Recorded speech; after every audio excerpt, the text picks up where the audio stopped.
Kalunos-lunos ang sinapi ng isang pamilya sa Barangay Pulang Lupa 1 sa Las Piñas. Patay ang mag-asawa at dalawa nilang anak nang masunog ang kanilang bahay kanina madaling araw. Ang mga detalye sa unang balita live ni Bea Pinlac. Bea. Igan, 4 nga ang patay dahil sa sunog na sumiklab dito sa isang residential building sa Barangay Pulang Lupa 1, Las Piñas kaninang madaling araw. Ginising na nagngangalit na apoy ang mga residente sa Bernabe Compound Pulang Lupa 1, Las Piñas pasado 1:30 ng madaling araw kanina. Nasunog ang isang residential building kung saan nasawi ang 38 anyos na lalaki, ang 35 anyos niyang asawa at dalawa nilang anak, 17 anyos at 3 taong gulang. Nasa ikalawang palapag daw ang pamilya nang bumagsak ang mezzanine ayon sa BFP. Umabot sa unang alarma ang sunog.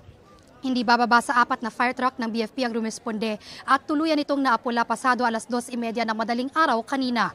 Ang mga tinitignang anggulo ng BFP na sanhi ng sunog, faulty electrical wiring o nag-overheat na mga appliance.